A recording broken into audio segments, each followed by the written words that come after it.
Hi, everyone. We will start in a few minutes.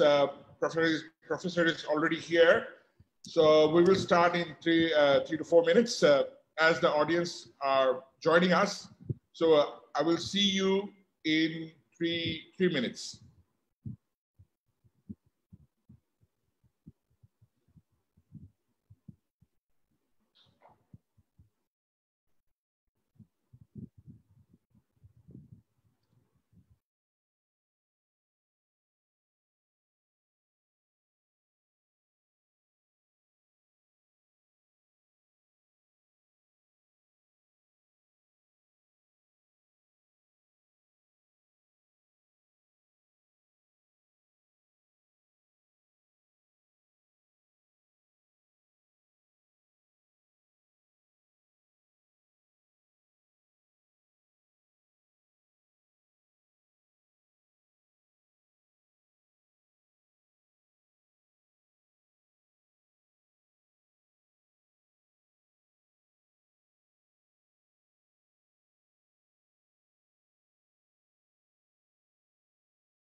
Professor, we are going live. Professor, are you there? Professor?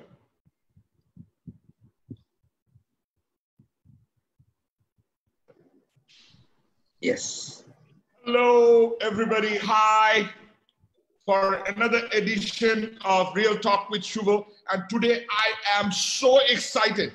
I am so excited that I have one of my teacher, my very own teacher, who has built me as a better human being, is with us today. So very shortly, I will introduce you. By the way, I am CEO of Ajantha. So we have started this segment because there are a lot of uncertainty out there at present, but how can we give certainty at the time of uncertainty? So that's why we are bringing in different specialists from different industry, different figures from different industry, eminent figures. So today we have a leadership guru and a leadership specialist, I would say, a leadership engineer who's with us. And so let's before I introduce, I would like to invite Professor Ajantha. Would you, Professor? Can we see you? Awesome. Yes. Thank you very much, Professor, for joining us. So before I introduce Professor, I would like to start with a quotation of Warner Bennis. He's an author and an eminent personality back in US. So he says leadership is a capacity to translate vision into reality. And when it comes to build leaders, this is the gentleman who does the best. And I always believe we need to surround ourselves with people who expect higher standard of ourselves. So Professor has always been there for me. Whenever I wanted some help, advice, he always gave it to me, and he helped me to build my positive environment. Professor, from the bottom of my heart, before I start, I would like to thank you for your contribution in my life. Thank you so much. So with that, I would like to introduce our guest speaker today. So of course, he doesn't need an introduction, but then again, I decided I'm just gonna introduce him all the way, right? So here it goes. So Professor Ajantha Dharmasiri is a conference speaker, corporate trainer, strategy consultant, author, and academic. He has a rare combination of being a chartered HR professional, chartered electrical engineer, and a chartered fellow member of Management Institute UK. He is the director of chairman of the board of management of Postgraduate Institute of Management, PIM, University of Sri Ramadanapura, the best of his kind in the country. He is the immediate past president of Chartered Institute of Personnel Management, Sri Lanka, and was a vice president of the Asia Pacific Federation of Human Resource Management. He is an adjunct professor at Price College of Business, University of Oklahoma. He is also the editor of a pioneering magazine, Sri Lankan Journal of Management. Being a Commonwealth AMDI SA doctoral fellow, Fulbright postdoctoral fellow, and a Commonwealth postdoctoral fellow, he is also an independent director of several boards and serves in several governing councils. He carries 3 decades of private and public sector experience, including Unilever, Nestle, and with a consultancy engagement in Asia, Africa, and Middle East. And I simply love the last part. He has transitioned himself from being engineer of electrical to an engineer of hearts and mind. Professor, I just love the last part of it. It's so you. That's how you have engineered us, right? Your support and how you have helped us to build ourselves personally. I know that. So you actually, when you say that you are an engineer of hearts and mind, you really walk the talk. So I would like to welcome you to the talk today. So Professor, my first question: what is the definition of leadership according to you? Thank you, Shuvo. In fact, it gives me sense of happiness because you were one of my favorite learning partners. We didn't have the teacher-student relationship. It was all partnering together to learn something meaningfully. So I remember the refreshing times where you were a very vibrant learning partner in our learning community. So thank you for upholding that spirit in continuing these sort of conversations, which are very, very relevant, timely, and very applicable to the experience that we are going through these days. So coming to your first question, how to define leadership? That could be a complex thing because as researcher Todd Gill said, leadership is in the world one of the vastly researched and least understood phenomena. Vastly researched and least understood. So many people will look at it in many different ways. For me, it's very simple. Leadership is having a dream and pursuing that dream together with a dream team. You have a dream. So you reach that dream with a dream team. You make your vision and you drive your vision community to reach that vision, to make the vision a reality. That's the simplest way of describing what leadership is all about. Brilliant. You said it so well. So make the vision reality. Brilliant. Love that answer. So my next question is, so leaders are made or born? Interesting. There had been a perennial debate because they were talking about great personalities. They were born and great leaders were born, and there was supernatural phenomena when a great leader was born. When Prince Siddhartha was born, there were 7 lotus flowers blossoming in the Sal garden. And when Jesus Christ was born, there was this comet appearing in the sky of Bethlehem. So these supernatural phenomena were associated with the birth of a great leader. But as time went by, when there was significant research done on leadership, now we understand leaders are more made than born. So we can simply conclude babies are born, but leaders are made. So then otherwise there's no opportunity for the leadership development consultants. So leadership is something that can be developed. So that is the good news for all of us. Right. I simply love your sense of humor. That's what drives us. I mean, I never told you this. Every time we had a session, I mean, your lecture at PM in our 2 hours journey, I never missed any of your sessions. Simply because I know you will talk in such a way that it will reach out to the audience. And that really helped me in a way. And you rightly said, now I like the fact that you said that babies are born, but leaders are made. So which is very correct. So, okay. Now you wanted to, I recently read an article also of yours in ADFT. You were talking about people leadership. So what is a people leadership? Well, it's kind of appealing to the hearts and minds of people, in getting the best out of people, in ensuring that you inspire them, you influence them, and you initiate certain things. So it's all about inspiring with your words, influencing with your deeds, and initiating with the seeds that you sow, in terms of getting the best out of your team, in being a role model for them, in being the dynamic, inspirational figure for them, in influencing by practicing what you preach, by walking the talk. So then you become really an icon in their hearts and minds. For them, you are the source of inspiration. You empower them, and you become their way of doing things. So you ensure that they have a purpose and they are rallying around the purpose, and whether you are physically there or not, they will do the needful passionately, coming out of their own heart. So that's what, for me, real people leadership. So, Professor, right at this point, at this situation, are we seeing a lot of people leadership? Sorry, tell me again, Shuvo. At this present scenario, well, yes. Out there, whatever is going on at this point, are we seeing a lot of people leaders appearing?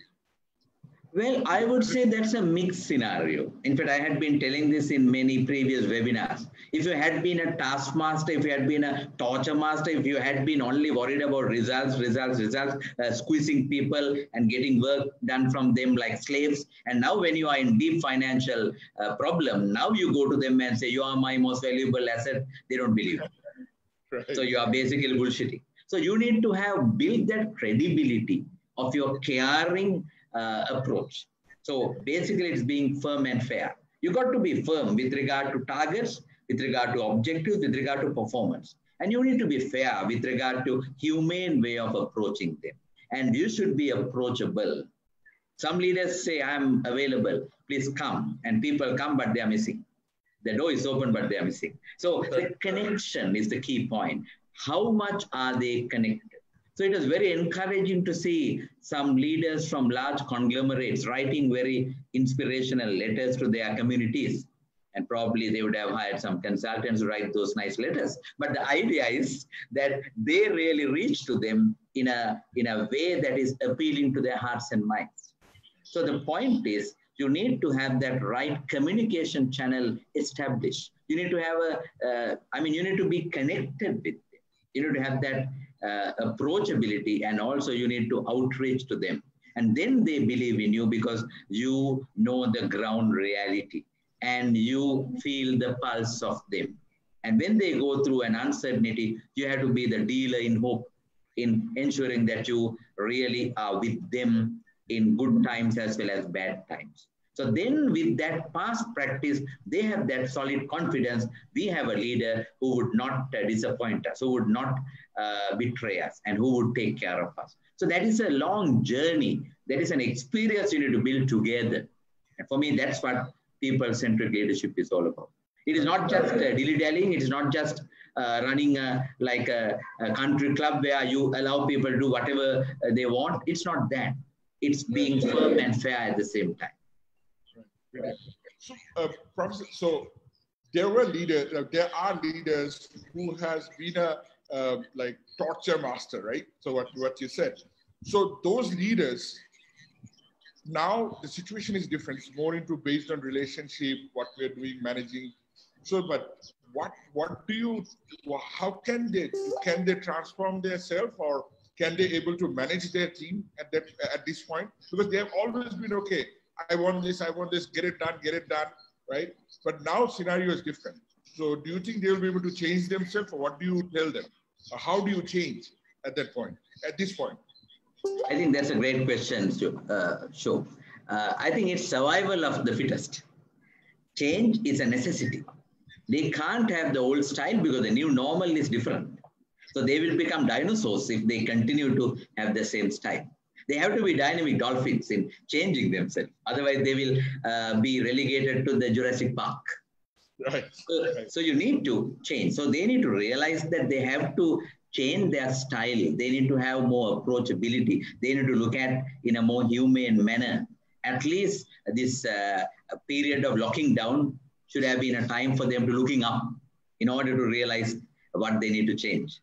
So for me, the locking down period was a great reflective time to critically look at yourself, how to improve. So what are the areas? So probably, in fact, we can look at now what Blake Morton says, where relationship versus results. Some are more results oriented, some are more relationship oriented. You need to have a healthy combination of both. If you were overly result oriented, now the time has come for you to strengthen your relationship side.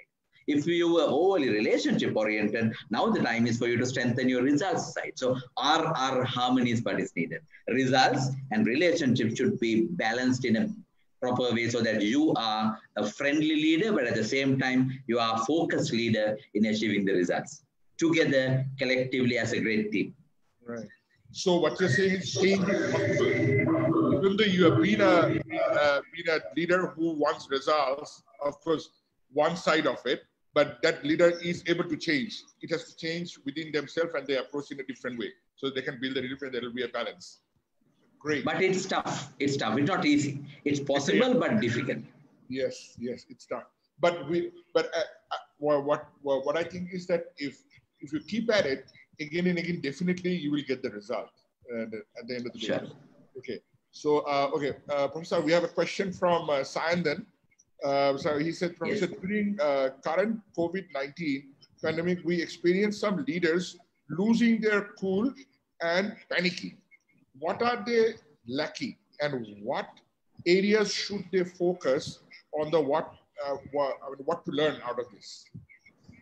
Well, I think it's a quite natural response. I don't blame anyone, because when you are under severe pressure, when you are facing that real calamity of your turnover is drastically reducing, and you have a cashless situation, and you are really struggling to manage the day-to-day affairs. So that's a very natural reaction. But that's where the real testing time for leadership. They say tough times never last, but tough people do. And they say when the going gets tough, tough gets going. So that is the testing period. I would say this is the acid test of your emotional intelligence. And Shuvo, we were talking in the classroom because some people successfully pass the examination, but they miserably fail in life. Yes. So in other words, they need to have emotional maturity. So this is a good time to demonstrate your emotional maturity. Even though the results are not what you expect, still you need to have that solid, mature way of looking at it with a detached manner, with inner calmness. With outside chaos all around, whether you can maintain that inner calmness. And that needs some discipline, that needs some training, that needs some practice for you to look at things in a calm, serene manner with a clear mindset. So that is where you need to be mindful. Sometimes the problem is we have a lot of things in our mind. We are mindful. So instead of mindful, we need to be mindful in whatever we do. Got it. Yes, it's so true, but it's easier said than done. Am I correct, Professor? Well, it is tough. It's tough. Yeah. But I think we need to start in a small way. So how I started a couple of years ago is every morning, if you can spend 5 minutes, stop thinking, start being. Because we are not human doings or human undoings. We are human beings. So if you can have 5 minutes of complete awareness of yourself. So just to listen to the surrounding, you will hear a lot of tiny noises which you have never heard before. So that gives you a sense of tranquility, sense of serenity, sense of inner peace. Now the problem is, Shuvo, I know a lot of people are very excited in going for outward bound programs. They go to a jungle and they do some activities, they behave like animals, and they come back to office and still behave like animals. For me, that's outward bound. So the time has come for us to be more inward bound.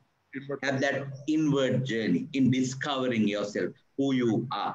You might have a designation as a chief executive officer. You might have a designation like a managing director, but that doesn't make you a leader. It is your inner response, the inner calling, recognizing of it and doing it in the right way. So that is where the real leadership can be unleashed. The inner peace, inner calmness, inner tranquility is extremely important. Because Daniel Goleman, the expert of emotional intelligence, says leaders have to be 70% higher emotionally intelligent than others. That's a real requirement for leadership. So there's a scale, is it, to see that how to measure that? Yeah, there are plenty of scales. Now we talk about EQ, emotional quotient. Like IQ measures rational intelligence, EQ measures emotional intelligence, and SQ measures spiritual intelligence. And we don't have to go that far. How you respond to a crisis? Can you detach yourself and have a peaceful look at it and see you have the clear vision, not a blurred vision? Simple example, Shuvo. You have a pond with a still surface. And when you peep, you can see the bottom of the pond. It's very clear. But when you put a stone and disturb the surface of the pond, it gets blurred. So our mind is also like that. When you are in a disturbance and when you are having that turbulence, your thinking gets blurred and you become chaotic and you respond by getting angry and shouting at others and becoming really wild. And later on, you regret. That's why I did it. Oh yeah, it happened to me as well. Like I got upset for nothing, but later on I realized I shouldn't have done that. So that's very human. I think it's reacting to the situation rather than really thinking about it and taking action. Yeah, great, brilliant. And it can happen. Yes, it can happen more with your team at home than with your team at work. That getting angry and getting wild. I'm talking about team at home only, Professor. Yes.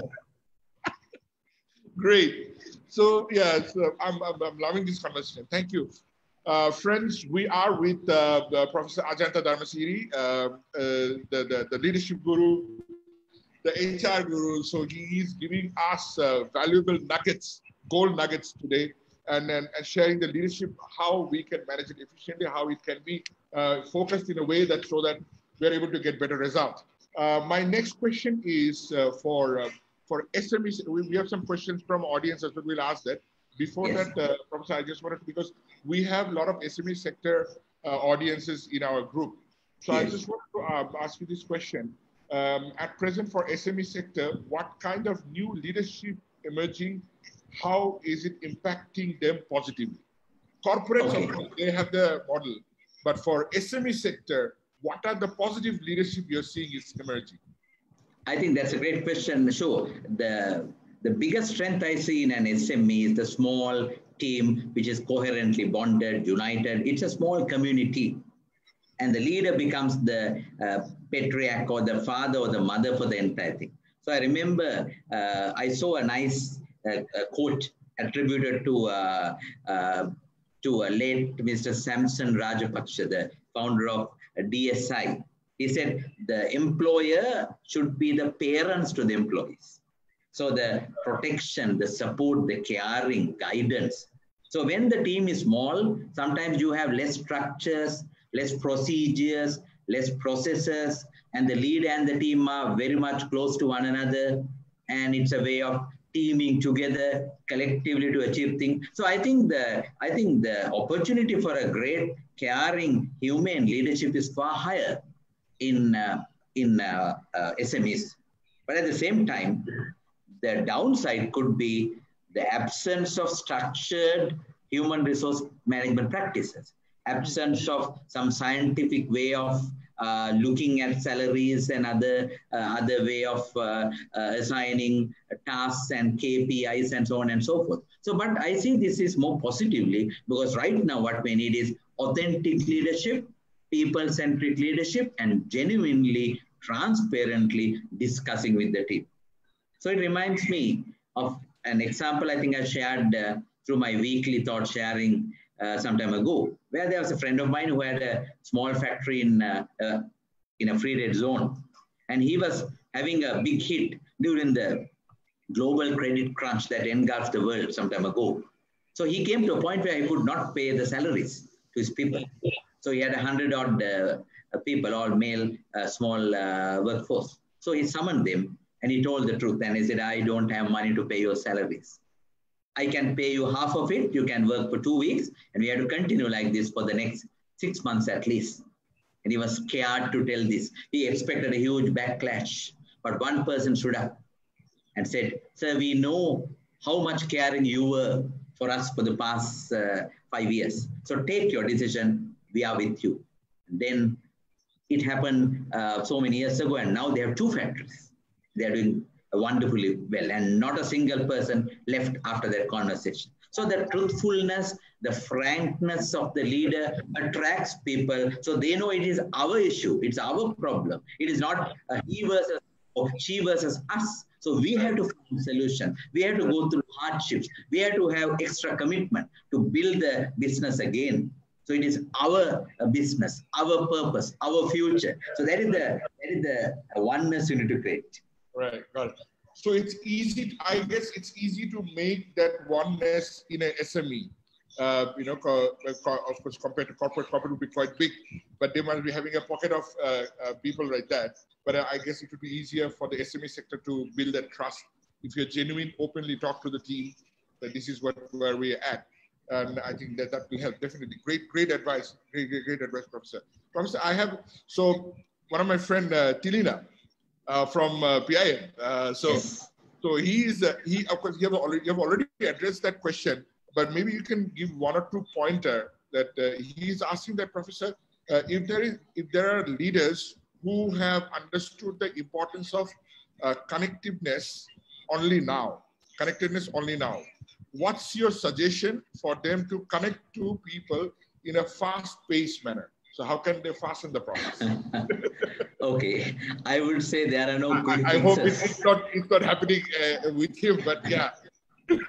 But I would say, again, there are no quick fixes, but the shock treatment also works sometimes. Because survival of the fittest. So if there's a fire, you don't have to motivate people to run away. They will anyway run. Right. So if it is a sheer necessity for survival, people will go the extra mile. So if a leader realizes that the only way possible for me to rebuild my business is to get connecting with my people, then he or she will definitely do that because they know the value of it. So I would suggest it's a matter of having a discussion with them. Look here, I had been having this way of managing you all, but now I realize we need to have a different approach. So what are your suggestions? So what are the things that I can change? So what are the things that I need to improve? Have that mature discussion. Of course, one big barrier, Shuvo, is the ego. So essentially ego is edging growth out. So it basically kind of confines us to our own prison cell. So I would say time has come for us to shift from ego to eco, be more eco-conscious, be more planet-friendly, be more environmentally conscious. Brilliant. So Tirina, there is your answer. So tell your superior or your team members, change your ego to eco. Right. Great. Brilliant. I always love the way you rhyme words, Professor. I mean, it's something very, very colorful. So Nadi is with us, Nadika Haravitia. So Okay. she is asking, good to see you, Professor. Hope all's well. So said I have a question. So she's asking, what was your biggest learning in the professional front and personal front during this lockdown? Okay, I think that's a great question. Thank you, Nadi. I see you very often in Facebook and being another learning partner of PIM. So my biggest learning from the personal front is to have that much needed harmony in my life. I was traveling a lot. I was doing a lot of work. I was almost becoming a workaholic. So it was a great opportunity for me to have that work, family, society balance. There is the outer harmony and the inner harmony, the mind, body, soul harmony. So to rekindle your yoga, to rekindle your mind, body, soul harmony in terms of having the right mental, physical, emotional, spiritual fronts properly ignited, properly connected. So to have that balanced well-being, that is a great opportunity for me. I was yearning for a holiday. I was looking for a refreshing break. So I got actually a break which much more than I expected. Right. So that is the personal front. From the professional front, how to face a crisis as a team. And this is the second time. Because I remember last April, the Easter Sunday attack. PIM was the first state sector higher education entity to start or rather resume the academic activities just after 2 weeks. So I got a conditional clearance from the authorities and I had to put my neck. If something went wrong, I would have been personally accountable. So we took the risk and we started the sessions. Similarly, this time, we were the first, probably among the first in the state sector higher education entities to get into online platform. For us, it was nothing new because for the past 5 years, we had been using online platform to reach out to the overseas communities in UAE, Qatar, Oman, Kuwait City, and Bangladesh. So it's a matter of switching over more for online than for physical. So the blended learning was more tilted towards online. Earlier, it was more physical. So that is a great learning where when you have the tools, when you prepare with the right backbone, it's a matter of twisting, it's a matter of adjusting, it's a matter of showing that you are willing to adapt, your adaptability, your flexibility to change. And it was a transition. So we converted our physically sitting down exams into take-home exams. Right. So we started the new term with more online focus. So we are continuing with online sessions. So thanks to my dynamic, committed team of resource people at PIM. So we are continuing smoothly, touch wood, despite the corona pandemic. I think we are committed to continue the leadership development and postgraduate education with the use of technology. Brilliant. So home, family must be happy, right, Professor? At this point, you spend a lot of time at home. Actually, my wife being a medical practitioner, she's into high risk exposure every day. Sometimes she come totally sweating because she has to wear that personal protective equipment. And some patient had said that the doctors are like as if they are ready to go to moon because of their attire. Yes, so, but it's a high risk situation. So every day is a risk.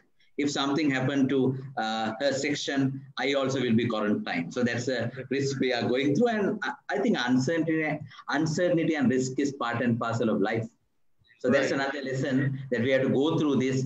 So there's no perfect world. There's no completely secure world. So the VUCA has come to our doorstep. VUCA, volatile, uncertain, complex, and ambiguity is really in our surroundings. Right, got it. Professor, I would like to get your perspective to it. At this point of uncertainty, how the leaders give themselves certainty? How the leaders would give themselves certainty? Yeah. Yes, I think the simple answer comes from Bill George. So to face VUCA, so that is VUCA 1.0, you need to have VUCA 2.0. There is vision, understanding, confidence, and agility. You need to be having clear vision, clear understanding, clear confidence, and right agility. You need to show your dynamism.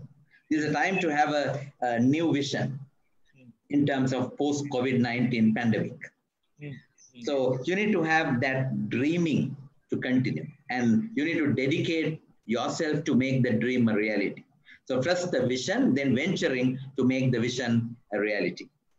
And then, of course, right understanding of what's going on. I think social media is playing a key role in telling us, of course, there are some fake news and fake information, but in general, it gives us a lot of alerts, a lot of good updates about what's happening around the world. So clear understanding of what's going on, and then confidence.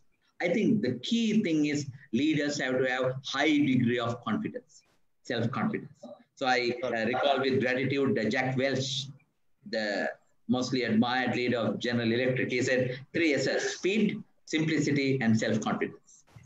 And that's where agility comes into this. Brilliant. Brilliant, he said.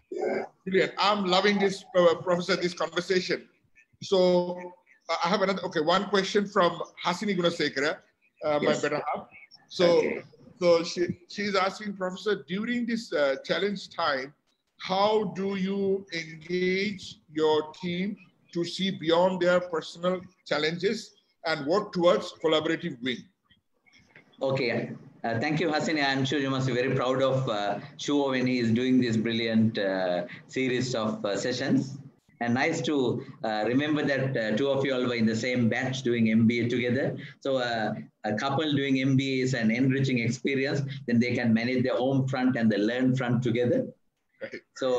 So coming back to your question, I would say, again, it's a case of, sure, what was the exact point? So how do you inspire the team? Because the team members have their challenges. So how do you take care of the challenge and make sure that collectively you have a winning team? Yes. So what I was doing was 3 C's: connect with them. So call them, email them, stay in touch with them, and communicate. Frequent communication and collaborate. So connect, communicate, and collaborate. For example, I said the first message I wanted them to take seriously was to sharpen the saw. And we were really locked down with the very first week. We didn't know what's to be done, and we didn't know how long it will last. And honestly, I thought it would be a few days, but days became few weeks, and few weeks looks like becoming few months.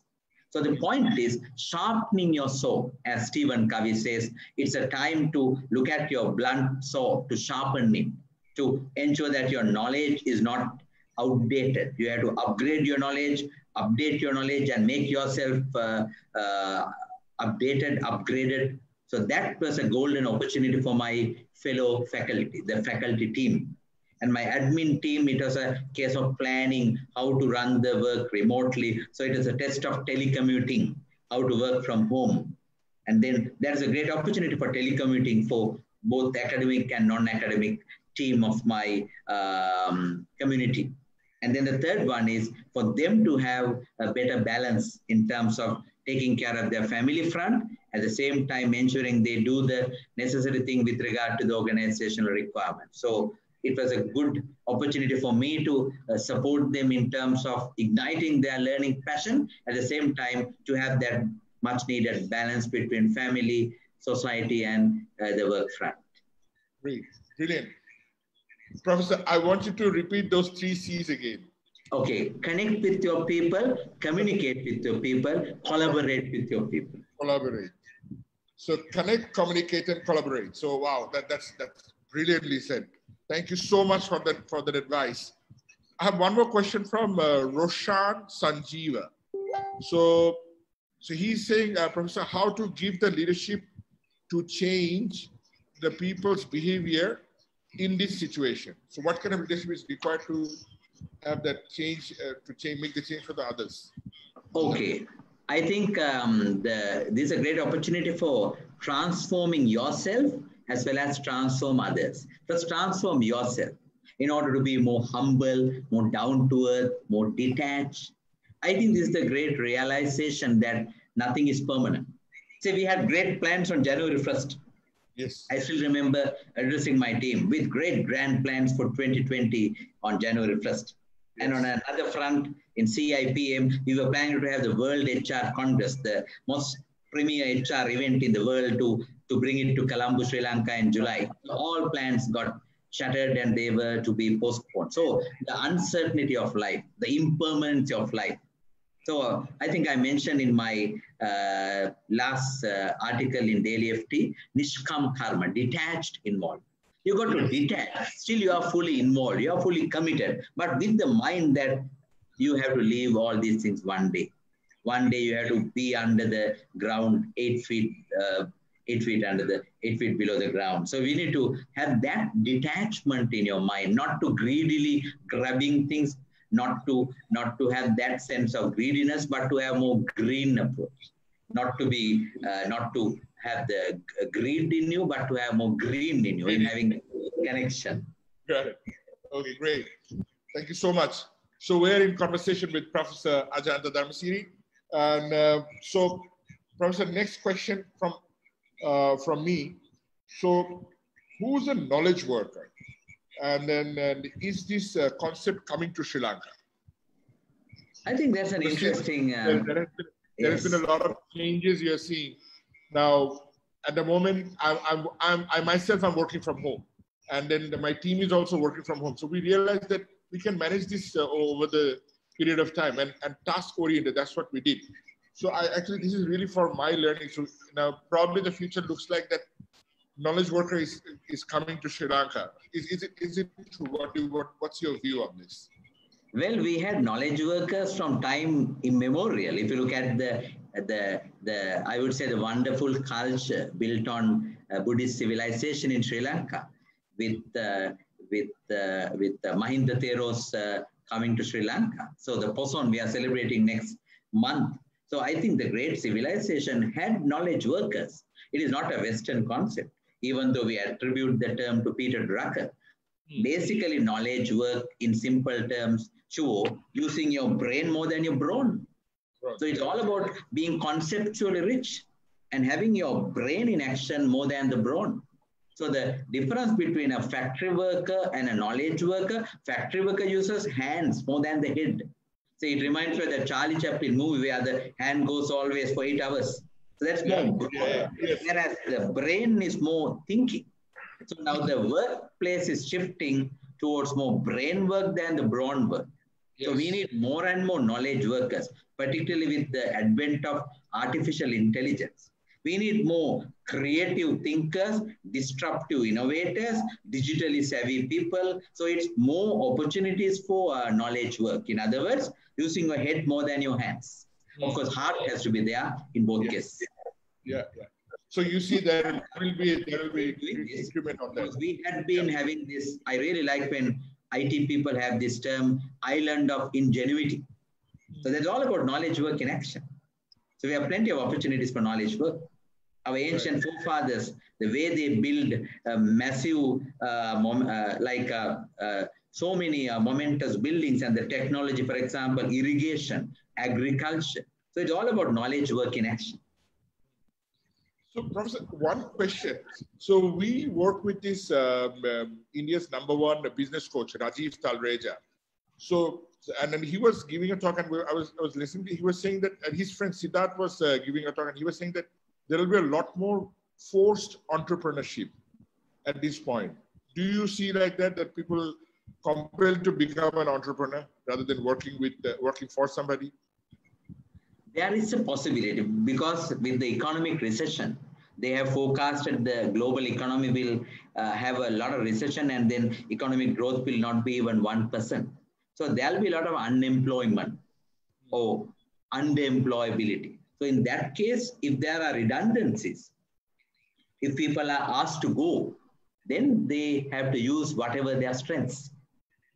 I think it will be a blessing in disguise in a way. Because every time when you are not having that comfort zone of working in a complacent environment, it challenges you to seek out your strengths and to revisit your strength. I think the great story that we have heard, I think many times about the lousy secretary who was blamed every day by the boss, and one day was fired, the lousy secretary, and she was crying. On her way home, she realized, is there anything else in me to do? And then she decided to do something else. And I'm referring to the world's richest author, J.K. Rowling.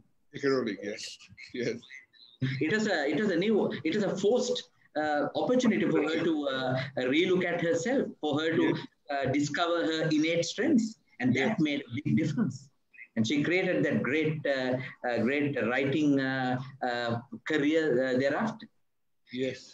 In fact, I think we see the people's real character and what is possible by a human being when we're in crisis most of the time. Then we'll see how we fully, at this point, I'm sure we're fully utilizing our capabilities, whichever we can. So Simon asked another question. So do you believe in, if you can't change the people, change the people? If you cannot change the people, change the people. If you can't change the people, chase the people or change the people? Change the people. That's what it says. If you cannot change the people, change the people. So in other words, probably he must be meaning removing them. Yes, yes. If you can't change the people, yes. Yes, that's what he means. Yeah. I tend to disagree. I tend to disagree with a simple reason, because there's a great research done by Marcus Buckingham. He was part of the team led by Jim Collins when they did a lot of work with successful companies in US. So Marcus Buckingham says, find the strengths and don't blame for weaknesses. So each one of us have some strengths and some weaknesses. So sometimes we have 90% strength and 10% weakness. Now the point, I think the mistake we do, we try to correct that 10%, overlooking the 90% of the strength. So we can utilize the existing strength and getting something out of them, rather than trying to completely change them. Sometimes certain weaknesses are very difficult to change. So you have to accept as they are and get something meaningfully out of them. So I always say, when I look at my team, the majority are self-start people. You give them idea, they will do the needful. But there are a few people where I use the single word tallu start. You have to push them to get work done. Sometimes you have to push to the wall, and then only they will do that out of fear. Right. More self-start people than tallu start people. Right. Okay. Got it. Okay. Great. But given the constraint, I can't fire them. I can't change them. Right. So then I have to live with them. So at least is there something strength in some strength in these people? Those people have to be pushed all the time. So then when I give something in line with their little strength, they will enjoy doing it. So you have to identify what they are really good at and give a task that really matches the talent. TT match, task talent match. Great. Thank you. Thank you, Professor. Thank you, Simon, for asking that tongue-twisting question. Okay. Sujit, he's also from PIM. So he's asking, we are in a process of cultivating new habits, but challenge is consistency. What are the tactics do you have for consistency so that we can maintain the consistency, the skills that we are? Now, it reminds of my early NLP training, neuro-linguistic programming. I have my highest gratitude to Omar Khan and Ranjan De Silva for being my great NLP teachers. So they taught me a habit can be cultivated if you diligently do that for 21 consecutive days. If you want to get rid of a habit, you have to abstain from indulging in it for 21 consecutive days. So the 3-week magical time period. If you want to inculcate a new habit, do that diligently, consistently, committedly for more than 3 weeks. If you want to get rid of a bad habit, refrain from doing that 3 weeks continuously, committedly, with real discipline. So that is the case. But I would say, they say, again, human beings have a lot of frailties and they have weaknesses. So failing is not an issue. But don't fail and wait. Just get up and go. That is important. So you might fail. Say someone trying to skip a bad habit. might suddenly get that impulse and get into it. But that does not mean that you are again going back to the old era. So you can again reflect and change. Say, for example, you get angry and you get wild and you shout at people and you determine not to get angry. After a few days, suddenly you get angry. But then it's a realization that I got angry. That means I still need to improve. And then you try to reduce the frequency. Because human beings are more towards evolution than for evolution. We can't have overnight change. That might be possible with the robots, but not with human beings. It takes time. I guess that's the way human being. That makes us so colorful. Brilliant, yes. Nicely said, Professor. Professor, I have one question from Sean. He's saying that how do you feel about the digitization of everything we are doing now? We can't digitalize everything because the human relations can't be digitalized. Otherwise, there'll be issues with population growth. Certain things you have to do it in a biological way, in a manual way. Everything can't be digitalized for sure. Yes. But there's a great opportunity where what happens is digitalization offers a lot of prospects in order to reach a wider audience and the versatility of technologies, and then to ensure that there's a greater consistency, greater efficiency. I mean, whole heap of fresh opportunities are there. So I think it's a right blend of being digital and being analog.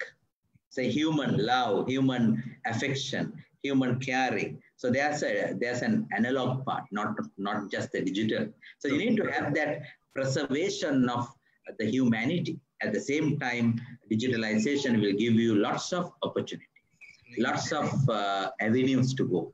And technology can be a very versatile tool. So as I always say, it's AI harmony. You need to be emotionally intelligent. You need to be versatile in using artificial intelligence. AI harmony is the future. High tech, high touch, both. You can't be overly high tech without high touch. Yes. You can't survive with high touch without high tech. You need to have a balance. High tech, high touch, harmony. Brilliant. Wow. Nice. High tech, high touch, harmony. Brilliant. Professor, so it's a question from me.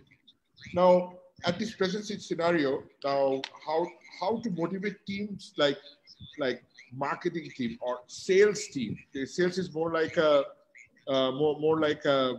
more like a touch driven, right? You have to go and visit the client. Now at the moment, like I know in the healthcare, actually I consulted one of my friend. So I asked him what are the questions he thinks would be good to ask. So then we were having a discussion. Then we realized that sales driven individuals, right? Like they're going and visiting, let's say pharmaceutical, visiting doctors, or you're selling something, you have to go and visit the human touch of it, right? So how at the moment it's not happening. There's a lot of transformation, a lot of change there. So what do you see in that space? What would be the future? What's going to happen? I think that's a very practical question. My simple answer is that purpose remains same, but practices will become different. Purpose remains same. You have to connect with the customer. You have to ensure that you give a product or a service to the customer. So the purpose remains same. Practices would be different.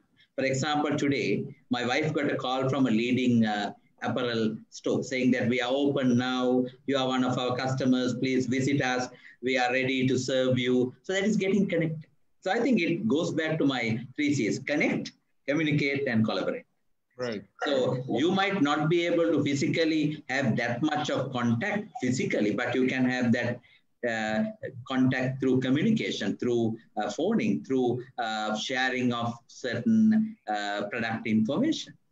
So even visiting by keeping the physical distance. So I think there are a variety of new opportunities being created.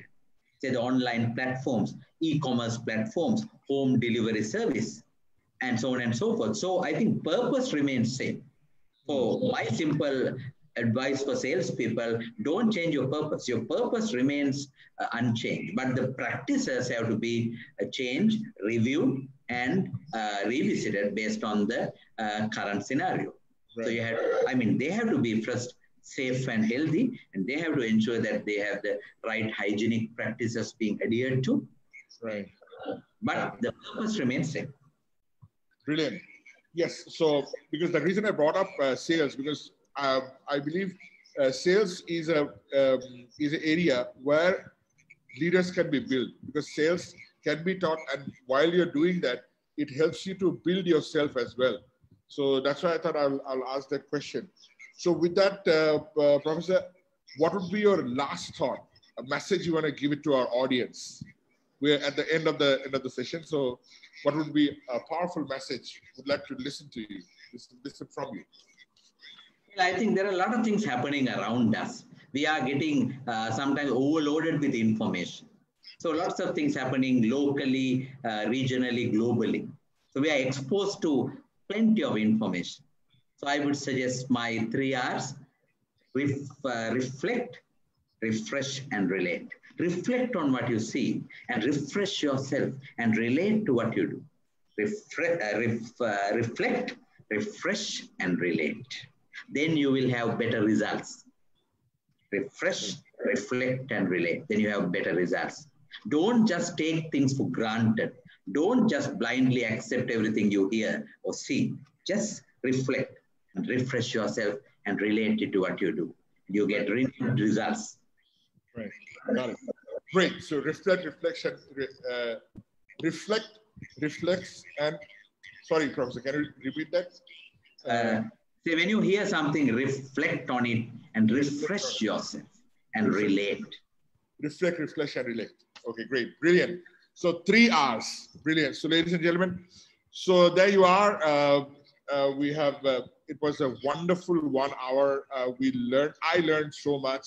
And thank you very much, Professor. Every time I talk to you, I definitely learn something, and it has helped me immensely.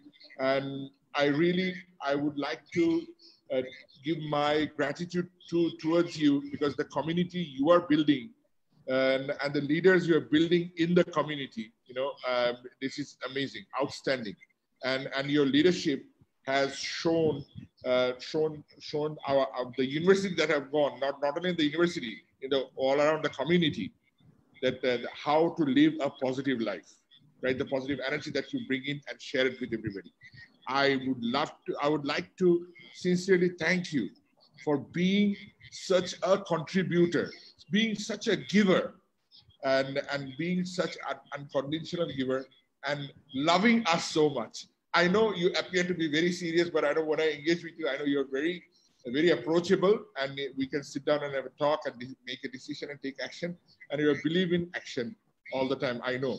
And I remember in our lecture time, you mentioned one thing, a story you mentioned about you went and visited somebody, and one of the managers, and at the back, there was a picture. It says the buck stops here. So I still remember that. So every time I face a challenging situation, I just tell myself the buck stops here. So I really like to thank you, Professor. Thank you very much for being such a role model for all of us. And thank you for your contribution today here. And this has been an awesome experience for all of us. And audiences, thank you so much for being here. And please look out for our next session next Thursday. Next Wednesday, we are doing it. So, please look out for the next guest who's going to come. I'm not going to tell you, it's a surprise. So please come and visit us, visit our Facebook, and then you will find out. And with that, with the quotation from Tony Robbins, I would like to end this situation, end this show, which is changing an organization, a company, a country, or a world begins with the simple step of changing yourself. So with that, ladies and gentlemen, thank you so much for being such an awesome audience. Thank you, Professor, for your time. And thank you for being a change agent in our life. Thank you very much. Thank you. Have a good evening. Thank you.